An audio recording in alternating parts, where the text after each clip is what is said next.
목사님, 종교에 빠져 이해할 수 없는 선택들을 하는 사람들이 있는데요. 그런 걸 보면 기독교 또는 모든 종교는 반지성적이고 감정적인 맹신이라고 할 수 있지 않을까요? 사람들이 기독교에 대해서 가지고 있는 오해가 있습니다.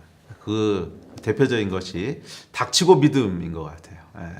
옛날에 우리 축구 감독 중에 닥치고 공격이라고 했던, 아무 생각하지 말고 무조건 공격만 해라, 그게 잘하는 거다, 이렇게 말했듯이 기독교에 있어서도 생각하지 말고 그냥 믿어라, 닥치고 믿어라, 그게 믿음이 좋은 것이다, 이렇게 생각하는 오해들이 있는데, 이것은 제 생각에는 아마 미디어가 만들어낸 잘못된 어떤 기독교에 대한 이미지가 아닐까 생각합니다. 그 미디어를 통해서 보게 되는 기독교의 모습 중에는 엉뚱한 곳에서 할렐루야를 외치거나, 전혀 상황에 맞지 않아도 할렐루야를 외치거나, 성직자들이나 아니면 믿음 좋다고 하는 걸 그런 식으로 묘사한 부분들이 많이 있는데, 그것은 사실은 오도된 이미지입니다. 왜냐하면 인류의 지성사를 살펴보면 인류의 철학과 과학과 지성들을 이끌어왔던 사람들은 많은 경우 신실한 믿음의 사람들이었어요. 예를 들어서 유명한 과학자인 뉴턴이라든지, 아니면 전자기학을 처음으로 시도했던 맥스웰이라든지, 아니면 천문학자 케플러라든지, 이런 사람들은 아주 신실한 믿음의 사람들이었고, 또 노벨상을 수상한 많은 유대인들도 기독교인은 아니라도 신의 존재를 신실하게 믿고 있었던 사람들입니다. 그래서 사실은 어떤 기독교적인 영향력을 제외하고는 인류의 지성사에 대해서 이야기하는 것이 불가능해요. 그 이야기는 신앙은 절대로 지성에 대해서 반대하고 있지 않다는 거지요. 신앙과 지성은 서로 양립할 수 없다. 이것은 현대의 미디어가 만들어낸 잘못된 오해지, 신앙과 지성은 지금까지 역사적으로 한 번도 대립한 적이 없습니다. 항상 신앙은 더 많은 지성적인 욕구를 촉진시켰고, 그리고 지성의 발달은 더 깊은 하나님에 대한 이해를 가지고 왔어요. 그렇기 때문에 이 신앙이 반지성적이라고 하는 생각 자체는 사실에 기초한 것이라기보다는 잘못된 이미지들에서부터 도출된 것이 아닌가, 그렇게 생각을 합니다. 그렇기 때문에 만약 여러분이 그 기독교에 대해서 관심이 있으시다면 반드시 따져보고 믿으십시오. 닥치고 믿음? 아니요. 그건 기독교에서 얘기하는 믿음이 아닙니다. 그것은 잘못된 생각이에요. 반드시 따져보고, 처음부터 끝까지 찬찬히 다 따져보고, 정말 그것이 맞는 말인지를 확인해보고, 그러고 믿으십시오. 물론 기독교가 진리라고 하는 것을 증명할 수 있는가? 그것은 다른 차원의 얘기입니다. 그것은 물론 증명할 수 없습니다. 그런데 반대로, 그러면 기독교가 진리가 아니라고 하는 건 증명할 수 있는가? 이것도 아무도 증명할 수 없어요. 그것은 사실은 기독교뿐만 아니라 다른 모든 시스템이 마찬가지입니다. 이것을 우리가 세계관이라고 부르는데, 세계관이라고 하는 것은 뭐냐면 이 기독교의 세계관 또는 불교적 세계관, 과학적 세계관, 무신론적 세계관, 그것은 어떤 세상을 바라보는 관점들에 대한 어떤 집합을 세계관이라고 부르는데, 그 시스템을, 예를 들면 기독교적 세계관은 처음에 신은 존재한다. 그 신이 천지를 창조했다. 그렇기 때문에 이 세상에서 잘 사는 삶은 그 신의 계획대로, 뜻대로 잘 사는 것이다. 죽고 난 다음에는 그 삶에 대한 평가가 있고 영원한 천국과 지옥이 있다. 자, 이런 진리 시스템을 기독교적 세계관이라고, 간략하게 얘기하면 그런 거지요. 마찬가지로 불교에도 세계관이 있습니다. 죽고 난 다음에 어떻게 됩니까? 그럼 다시 윤회를 합니다. 우주는 어떻게 시작됐습니까? 원래 시작도 없고 끝도 없습니다. 이런 것들이 이제 불교의 세계관일 것이고, 과학주의적 세계관도 있습니다. 과학주의적 세계관은 처음에 신이 없다는 것부터 시작할 수 있겠죠. 무신론적 과학주의는 신이 없다. 그럼 신이 없으면 우주는 어떻게 생겼습니까? 그것은 시작도 없고 끝도 없고, 그냥 원래 시작도 없고 끝도 없는 거다. 그렇게 시작돼서, 그러면 이 세상의 삶은 어떻게 살아야 됩니까?